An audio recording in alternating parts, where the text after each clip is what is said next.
This is Triggered. What you think? Let's ask our favorite celebrities what they think sa mga nakaka-trigger na issues. G? Hello mga Trigger! I'm Nico Dax. Jesus. Magtatampo ka ba kung mas nagkakwento ang partner mo ng problema niya sa best friend kesa sa'yo?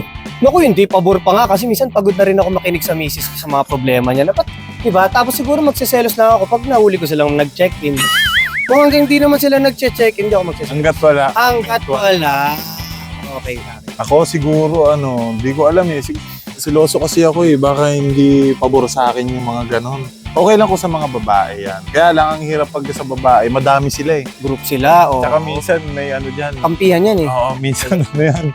Minsan tawag doon? Oo, sabi ko sa'yo, wala mo na yan. Sul-sul. Pero hindi ako komportable sa pag sa lalaki. Hindi, ito seryoso sagot. Siguro kung yung best friend ng wife ko, kaibigan ko rin naman. Oo. Talagang hindi ka magsiselos.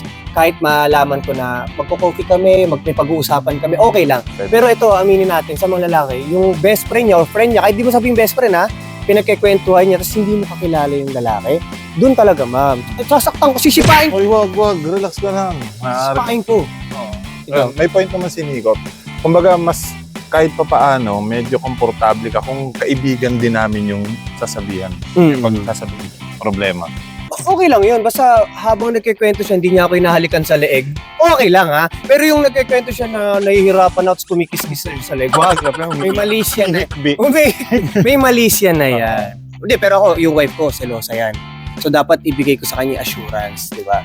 So yun, pero okay lang na magkwento kaya nga kaibigan ha. Diba? Huwag natin lagyan ng mali siya. Ako ganun din siguro. Parang, siyempre ayoko rin pakiramdam na ganun. Pero pag kayong lumapit na normal lang naman na sinabi ng ganito yung problema, siguro magsasabi rin ako kung ano yung masasuggest ko doon sa tao na yon, sa babae.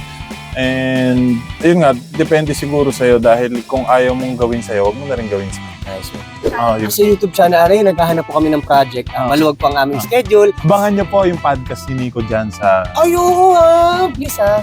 Ayan, abangan nyo. Siguradong makakakita na naman kayo ng mga talented na mananayaw dito sa Pilipinas. Stars on the Floor Season 2. Nico Dax sa lahat ng social media account at maraming salamat sa mga followers namin, lalo na sa mga nanonood ng mga skit namin ni Papa Zeus. Thank you Yes. so much. Ako po, Zeus Collins. Follow nyo kami ni Nico. Abangan nyo yung mga nakakaantig na content namin. Thank you. God bless. Bye! Bye, TM. Anong nakaka-trigger sa'yo? Join our kwentuhan on Triggered. New episodes drop every Friday, 7 p.m. on ATM's YouTube channel, Apple Podcast, Spotify, and ATM's official Facebook page. Mapapanood din every Sunday sa Kapuso stream at 3:15 p.m. Don't forget to like, share, and subscribe!